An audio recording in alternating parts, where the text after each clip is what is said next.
देखेंगे। कुछ गम नहीं जो नूर की चाहत में हमको भी शबे गम खा जाए। कुछ लोग तो ऐसे भी होंगे जो सुबह दरख्शन देखेंगे। जफराबाद के बुजुर्ग ताजरान, सबसे पहले तो आपको मुबारकबाद और आपके हौसला इस्तकामत को सलाम। अंजमन ताजरान के मरकज़ी सदर शौकतवाद मीर साहब, चेयरमैन शौकतवाद मीर साहब, आपकी जो अज़्म इस्तकामत है आपको सलाम। कि एक साल से जिस अंदाज में इस तहरीक को लेके आप चल रहे हैं, उसमें सबसे ज़्यादा जो कुर्बानी है या जो सबसे ज़्यादा जिन लोगों की मेहनत है वो जफराबाद के ताजर हैं। उसके बाद हर मकतबा फ़िक्र के लोगों ने जिस हिसाब से भी इसमें अपना हिस्सा डाला, अब ये जो तहरीक है ये अपने इख्तितामी मराहिल की तरफ जा रही है। अब ज़रूरत इस बात की है कि जो साल पूरा हम जिस मोमेंटम के साथ जिस तरीके से हम इसको लेके चले, अब उसका हतमी हल निकालने की तरफ हमने जाना है। बुनियादी तौर पे ये ऐसी बात है, हमें इस बात को समझना ये है कि दुनिया में कहीं भी आज से अगर हम 10 साल पहले अगर अपने हकूक़ के लिए निकलते तो शायद जो मुश्किलात आज हम निकाल रहे हैं, आज हमें बर्दाश्त करनी पड़ रही है, वो आज से 10 साल पहले ये ख़त्म हो गई होती। अब भी हम देर से निकले हैं, लेकिन हमें अब वापस नहीं जाना।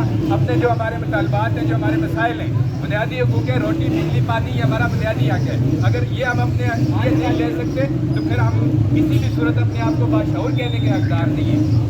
इसलिए अब ये ज़रूरी है, ज़रूरी इसलिए है कि 11 मई की जो कॉल आ रही है, 11 मई इस वक्त जो इशराफिया है, जो हम पे मुसल्लत जो इस वक्त इशराफिया, उसके इख्तिताम की तरफ हम उसकी जो बदमाशी है उसके इख्तिताम की तरफ जा रहे हैं। तो ये 11 मई की जो कॉल है, पूरे आज़ाद कश्मीर से लोगों ने हम जफराबाद आना है।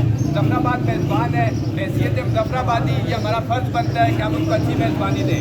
जितना अच्छे तरीके से हम निकलेंगे, जितने मुनज़्ज़म तरीके से निकलेंगे और जितना हम अपने आप को पावर शो करेंगे, यही हमारा होगा। ये हमारी मेज़बानी है। हमने पहले भी हर तरह की तहरीकों के अंदर जफराबाद ने मेन रोल प्ले किया। जफराबाद उसका जो ऑनरेबल जस्टर है, तो अब भी जफराबाद की जिम्मेदारी सबसे ज़्यादा है। हम मेज़बान भी हैं और जिम्मेदार भी हैं, क्योंकि पूरे आज़ाद कश्मीर में मेरा ख्याल है इस वक्त जो इस तहरीक को फ्रंट लाइन से जो लोग लीड कर रहे हैं वो जफराबाद है, शौकतवाद मीर साहब है। तो इसलिए हमारी ज़्यादा जिम्मेदारी बनती है इस कॉल को कामयाब करने के लिए हर तरह से जैसे तैसे भी है। आज से 11 मई तक जितने दिन है हमारे पास, हर शख्स की हर एक की हमारी जिम्मेदारी है कि हम बाहर निकलें और अपने साथ वाले को बाहर निकालें। बहुत बहुत शुक्रिया।